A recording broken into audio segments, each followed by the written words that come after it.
There are two powerful words from ancient times that everyone should know. These words are important because one is positive and the other is negative. Let's start with the positive one. Behold. This word is all about recognizing the good things around you. Behold means to look at all the possibilities and opportunities that life offers. When you hear behold, think about the bright future that lies ahead and start planning for it. Behold. When you meet someone new, consider the potential for them to become a lifelong friend or a trusted colleague. Behold. When you're faced with a new opportunity, take a moment to appreciate the chances you've been given. Imagine when spring arrives and the sun shines bright, behold, and soak in the beauty of the moment. The word behold reminds us to focus on the positive things in life, to be grateful for the opportunities we have, and to embrace them with open arms. Now let's talk about the negative word, beware. This word serves as a warning. Beware of what you might become in the pursuit of what you want. Sometimes when we chase after what we really want, we overlook the potential consequences. I learned this lesson the hard way. When I was just starting out, I went after certain goals with everything I had, but in the end, the cost was too high.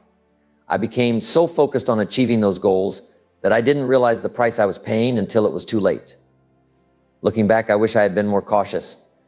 But as they say, sometimes we only learn after the fact. So here's my advice to you. Don't become so obsessed with something that you lose sight of your values and virtues. Always keep in mind what truly matters, and be careful not to compromise yourself in the pursuit of your goals. As we journey through life, we constantly encounter two important concepts: behold and beware. Think of it like this. When a child first goes to school, they're filled with excitement about all the possibilities and opportunities they'll discover. This is behold. But along with that excitement, they also need to be careful and aware of potential dangers. This is beware. Life is all about finding a balance between embracing the good and staying cautious of the risks. Let's focus on a key idea. The greatest source of unhappiness is self-unhappiness. This phrase highlights something crucial most of the time. The things that make us truly unhappy come from within ourselves, not from the outside world. When we are unhappy with who we are, it can be incredibly painful.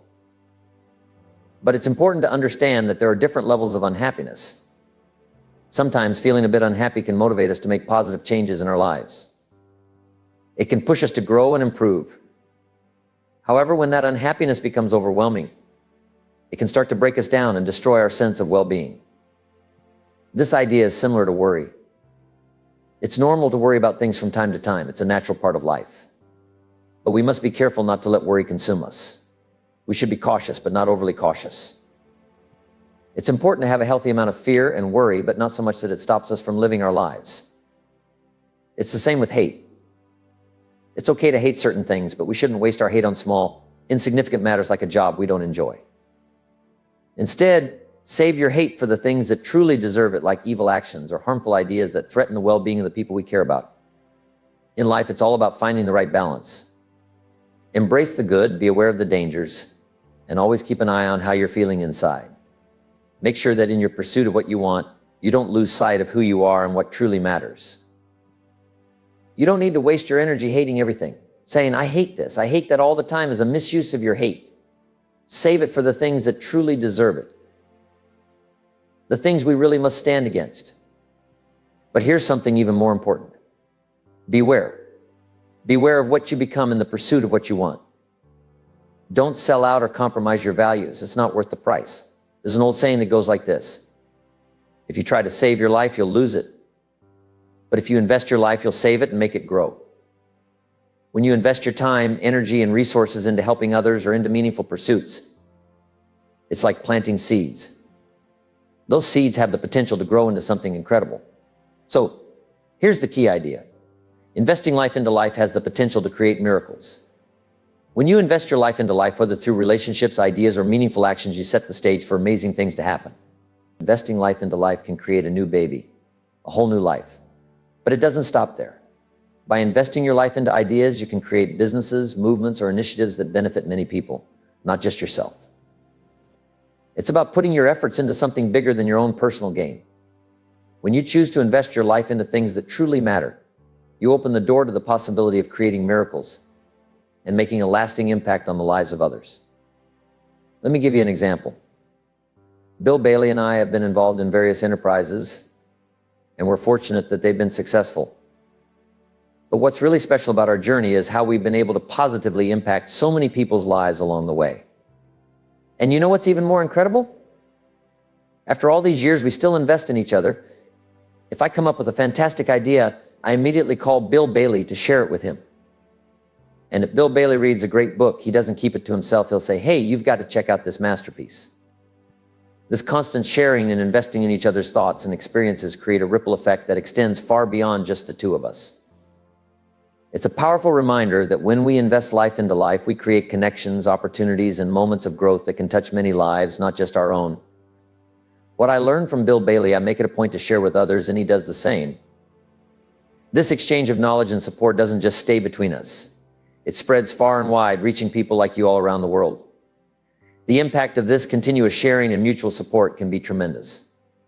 It's about being influential, showing leadership, and making a positive difference in someone else's life. And here's the amazing part, you never know just how far-reaching that impact can be from where it all began. So I encourage you to make it one of your goals to become valuable enough to invest in someone else's life. Start with your family.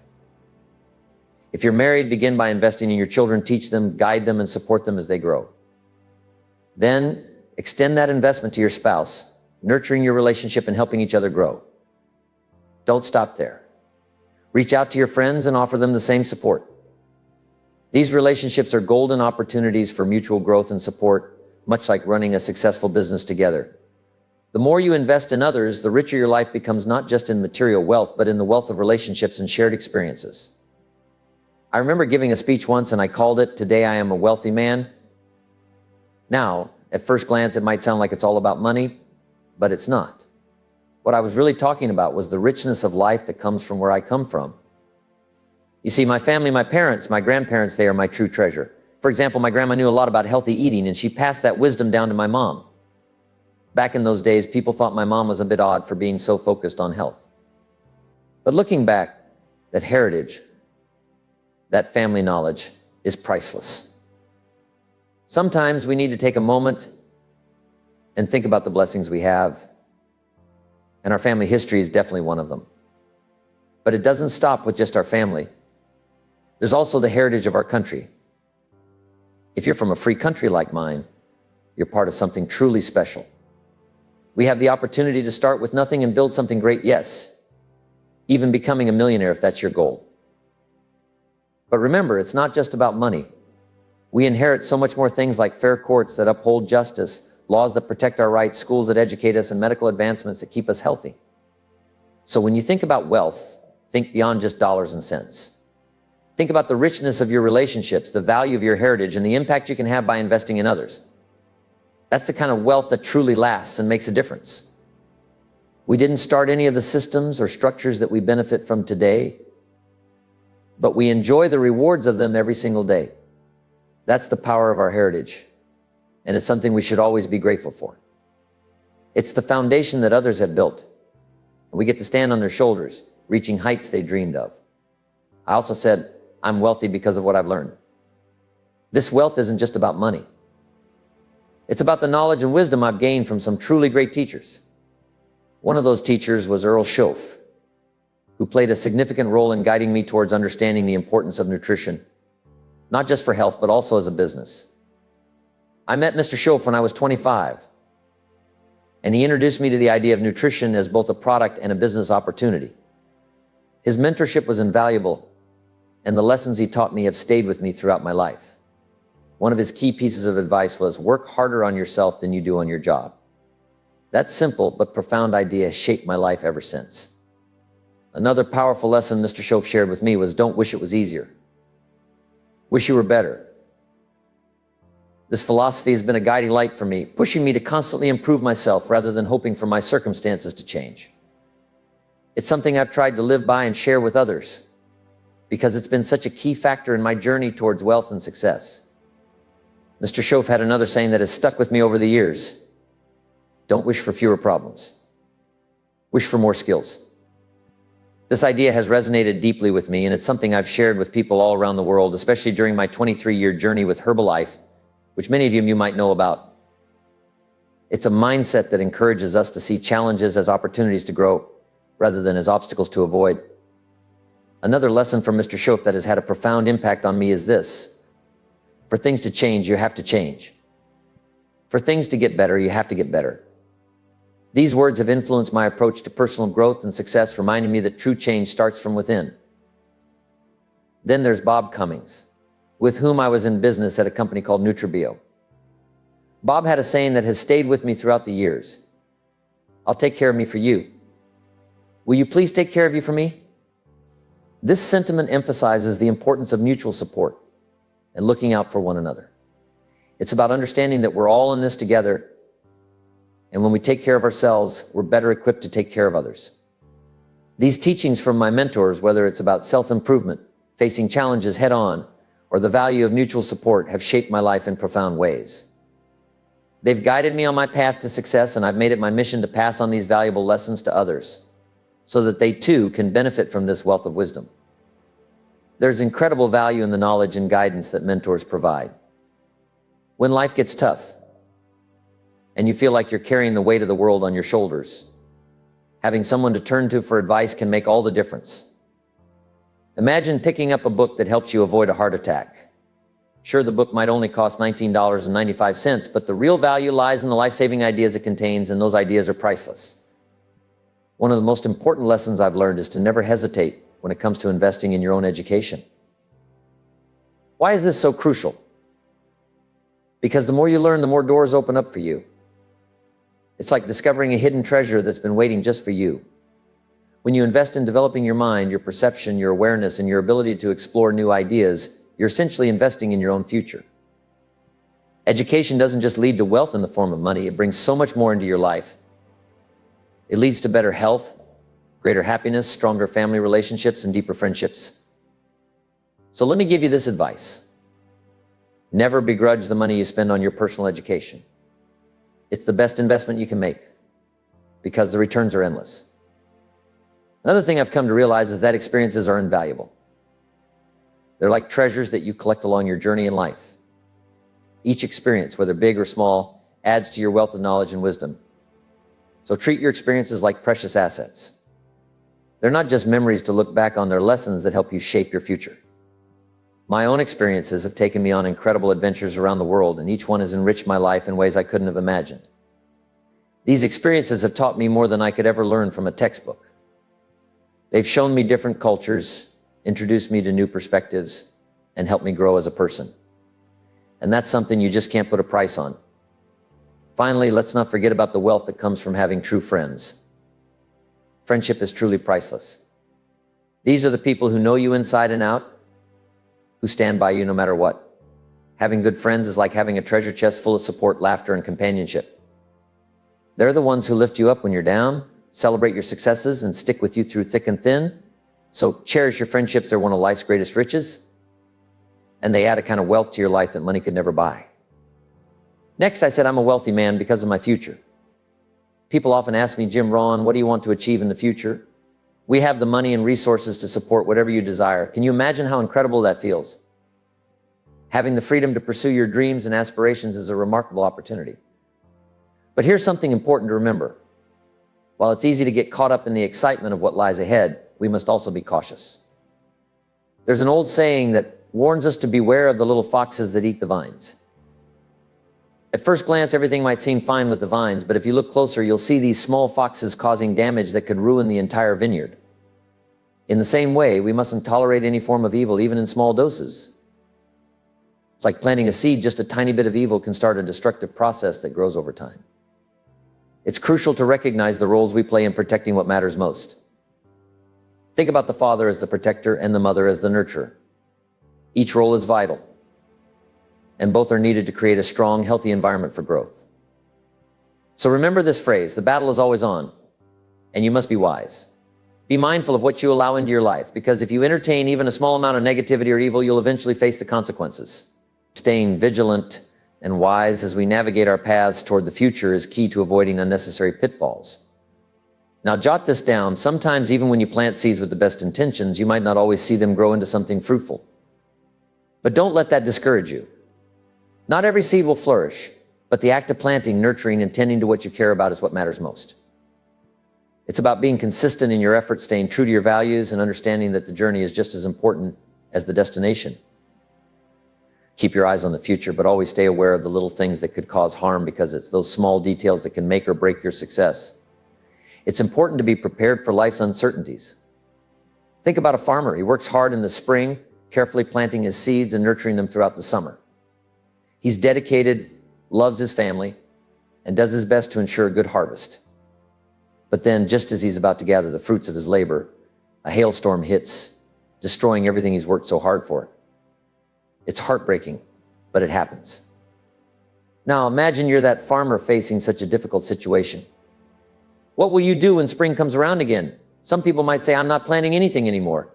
Look at what happened with the hailstorm. It's just not worth the risk. But here's a better way to approach it. Write this down, because it's one of the best pieces of advice I've got. Most of the time when harvest season arrives, you'll reap what you sowed in the spring. Sure, there might be times when things don't go as planned. There might be setbacks, storms, or economic downturns, but those times are the exception, not the rule. The principle of faith in the law is simple and easy to grasp. With faith, anything is possible. Without faith, nothing is possible. Faith isn't just about believing in things when everything is going well. It's about holding on to that belief, even when you can't see the results yet. It's about imagining what could be and having the confidence that it can happen, even when the odds seem against you. Faith might not be something you can physically touch, but it's as real as anything else in this world. Some people describe it as the evidence or the substance of things hoped for. It's like combining your imagination with faith and trusting that good things will come, even if you don't see them right away. Just like the farmer who chooses to plant again, despite the risk of another hailstorm, having faith means continuing to move forward, believing that your efforts will eventually pay off. It's about understanding that while setbacks can happen, they don't define your future. Instead, your faith, determination, and willingness to try again are what truly shape the outcome. When it comes to leadership and parenthood, there's a whole world of possibilities in both roles. As a leader, you have the power to achieve remarkable things, guiding others towards success and helping them realize their potential. Similarly, as a parent, you have the opportunity to create something truly extraordinary, nurturing and shaping the lives of your children in a way that only you can. Both roles offer incredible opportunities for growth, influence, and making a lasting positive impact on those around you. Here's what's important to remember, especially for leaders and parents. You need to have vision. It's essential to see beyond the present and create a plan for the future. It's not just about recognizing things as they are right now. It's about imagining them as better than they are and working toward that vision. That requires both faith and imagination. You must believe that things can improve and then take the necessary steps to make that belief a reality. But there's a word of caution here. While it's fantastic to dream big and aim high, it's also crucial to stay grounded. Don't set yourself up for disappointment by expecting more than what's realistically possible. There's a fine line between having faith and being unrealistic, and it's important to stay on the right side of that line. Another important lesson I've learned is the importance of helping people see beyond just their work. It's about supporting them in all areas of their lives. In my own career, I've discovered that teaching life skills alongside job skills is essential. We need both to succeed: practical skills for work and essential skills for life. So whether you're a leader or a parent, remember to invest in both areas. It's not just about building successful careers. It's about helping people build fulfilling lives. Here's one more thing I want to share, and it's a promise from the Bible. If you work on your gifts, they will make room for you. Your abilities will open doors and create opportunities, leading you to amazing places if you keep developing them. This means that by continually improving yourself and honing your skills, you're setting yourself up for success. Your talents will not only benefit you, but will also make a difference in the lives of others. So whether you're leading a team or raising a family, remember the power of vision, the importance of balanced expectations, and the value of nurturing both practical and life skills. These principles will help you guide others toward a future that's not only successful, but also deeply fulfilling. Make yourself valuable. Be the kind of person people want to be around, someone who stands out by being unique and offering something special. Whether it's your ideas, your resources, your possessions, or just your time and attention, have plenty to give. When you invest in yourself and your gifts, you'll find that extraordinary opportunities start to open up for you. The more effort you put into developing your talents, the more you'll find yourself in amazing places. Take a look at where my own gifts have taken me. I started out in the farm country of Idaho, and now I'm standing here in this incredible setting with the privilege to serve and share my ideas and experiences with you. My journey is a testament to the power of investing in yourself, and I hope it can inspire others to do the same. I want to make a positive impact on everyone I meet, and I hope that my story can help light the way for someone else. Now, people often ask me, Jim, when you're no longer here, what do you want to leave behind? I've thought about that recently, and the answer is simple. What I want is to be remembered as someone who made a significant contribution to others, again and again, in every way I could. That's the legacy I want to leave behind. And for me, that journey of making a difference continues. So, if you've written down my name in your notes, which I hope you have, know that I'm with you even after we leave this place. Those notes, the experiences we've shared together, they're like pieces of me that travel with you. And here's my promise. As we leave this place, I won't leave you behind. I'll carry you with me in my thoughts and in my heart. In closing, I want to leave you with this thought. Let others lead small lives, but not you. Let others cry and whimper over small hurts, but not you. It's okay if some people choose to live their lives without much excitement or ambition, but that's not for you. You're meant for bigger things. While some might get upset over little bumps in the road, you're stronger than that. You don't let small setbacks bring you down. Instead, you face challenges head on and keep moving forward. You've got a fire inside you, a drive that pushes you to reach for the stars and make the most out of every opportunity that comes your way. So while others might settle for less, you're always striving for greatness. That's the path you're on. And I believe you're going to achieve remarkable things. Keep pushing forward. And don't ever let anyone or anything hold you back. You're destined for more. And I can't wait to see where your journey takes you.